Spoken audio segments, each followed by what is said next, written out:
What's behind the game design of Tinder?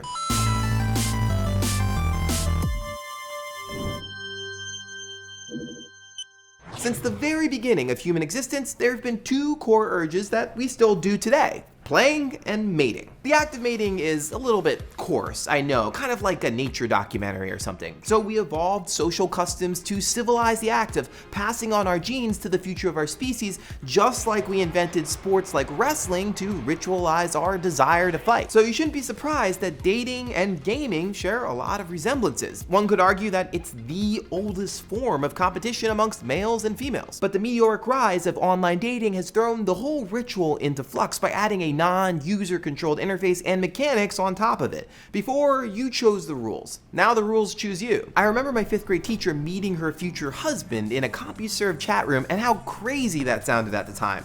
But now, 1 in 6 new marriages is the result of meetings on internet dating sites. So Ms. Tyson, you were clearly ahead of the curve. But one consistency throughout the ages has been that many of dating's game-like behaviors remain, albeit in a new and digital expression. To be clear, I don't think that dating itself is a game, as Neil Strauss, the author of that creepy pickup artist book, The Game, would lead you to believe. But intentionally or not, many features of online dating pull directly from the best that games can teach. So let's see how they do it.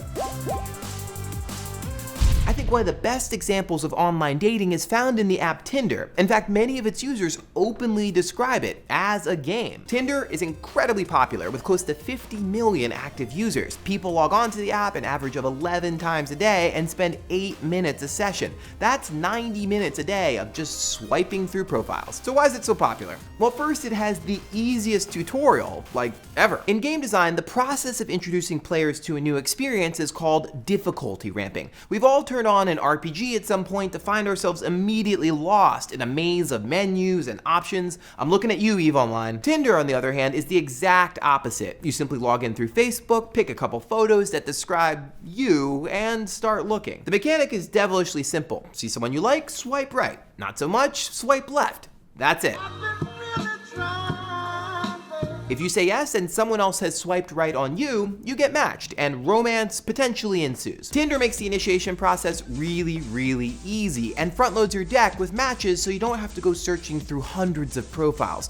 Early success means that players will want to come back. The app clearly takes the words of Sims designer Will Wright to heart. A good game is easy to learn, but difficult to master. Also, I don't know if the designers of Tinder played Magic the Gathering or not when they were kids. I mean, I certainly did. But the app looks just like a collectible card game. In both cases, the information is designed for simplicity and clarity. Both even have ridiculous photos and a little story explaining themselves. But unlike Magic, there is an infinite deck with no cost to draw, meaning that you can play for as long as you like. It's like Yu-Gi-Oh, but for a potential life partner. Or, come on, let's be honest, a one-night stand. Kim Kardashian's world, let's just say monogamy is essentially dead. But the game design of Tinder goes much deeper than that. They figured out that the core gaming loop for the app is very, very short. In games, loops are simple interactive circles that work like this. The player starts the interaction, they end the interaction, they wait for a response. If no response is forthcoming, they leave. Nope. But if they get a response, they repeat the loop. One of the best examples of an effective game loop is Bungie's motto for the Halo series: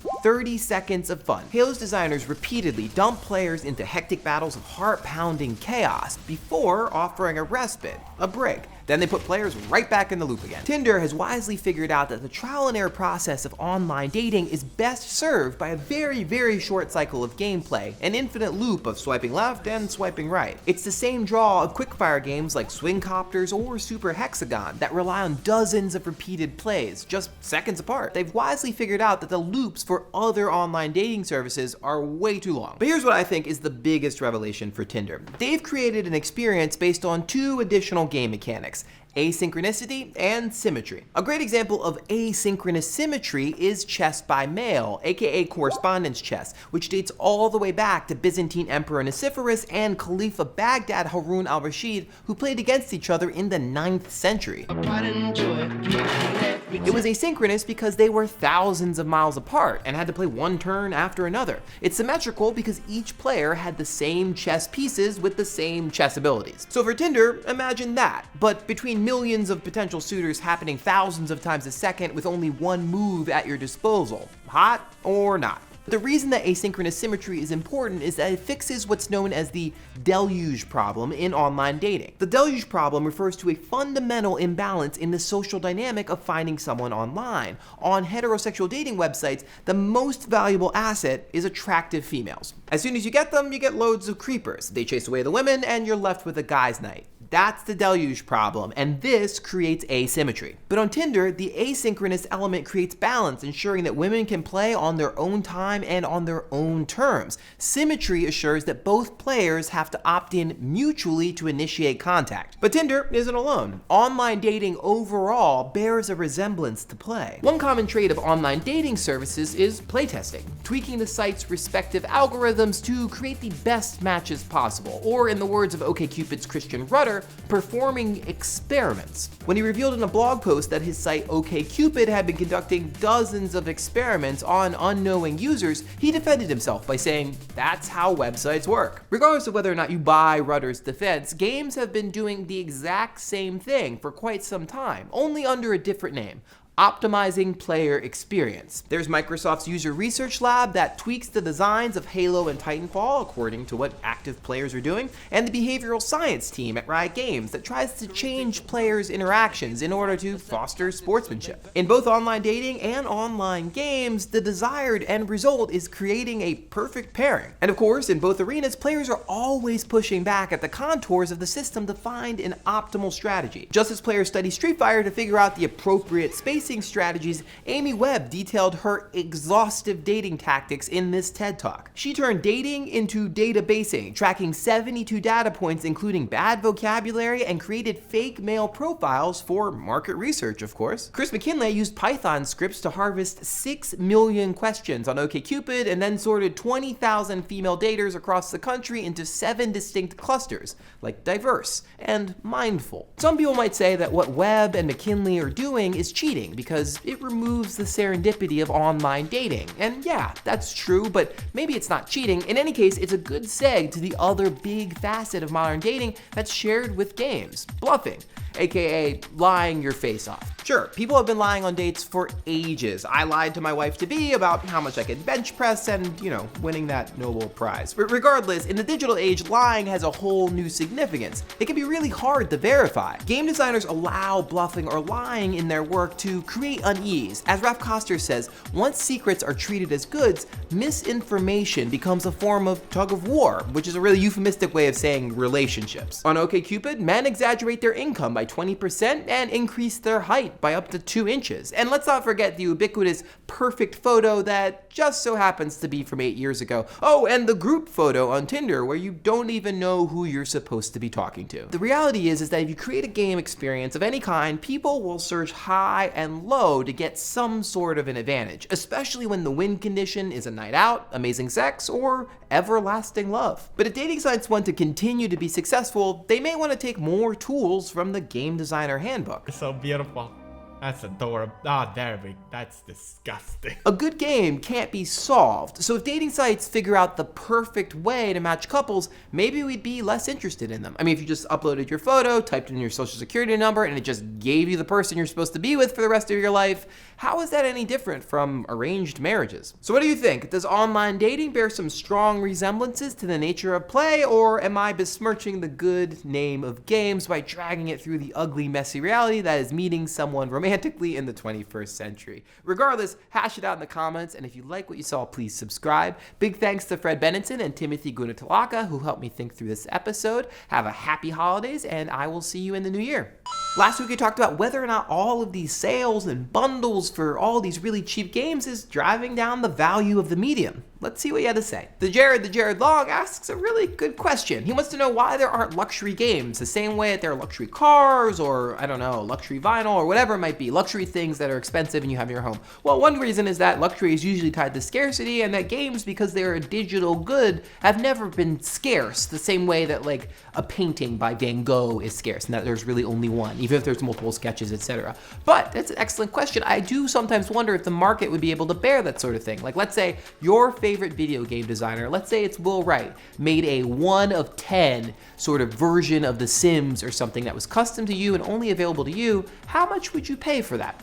Good question. Alex1Jag is probably in the minority. This person does not support Steam and believes that physical media is inherently more valuable than digital media. Putting that aside, it does raise this really interesting question about whether or not games will go through like a vinyl period. Vinyl, as compared to, sort of the previous decade, has actually been doing really, really well, in large part because I think people have much more of a strong physical attachment to the existence of vinyl than compared to like CDs or MP3s. But there's also a note that vinyl sounds a lot better as well, and so that you buy the special hi-fi equipment and you get this warmth to it. In some cases, it's a closer replication to what the actual recording of live music sounds like. I wonder with games what that sort of equivalent might be. Is it like getting floppy disks or 3.5 disks or whatever and then booting those up and playing them instead?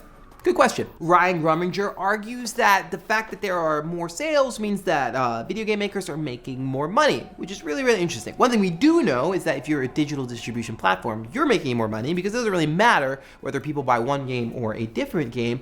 Whether or not this is going to be a rising tide lifts all ships scenario, I think is kind of TBD. One thing I would refer you to is the annual game developer survey that comes out every single year, and in it they have a special section devoted to independent developers. You'll know that the average salary for indie developers is about $10,000 a year, which is not really enough to live on. So if there's some sort of boon that's happening where all of a sudden all of these bundles and sales are making everyone rich, then I certainly don't know about it. Mark Arangis and a bunch of others of you in the comments created what I would say is a false dichotomy, right? Like a type of straw man argument, specifically saying that for people who pirate games, cheap games are better, right? The idea there being when you pirate something, the game developer, the designer receives nothing.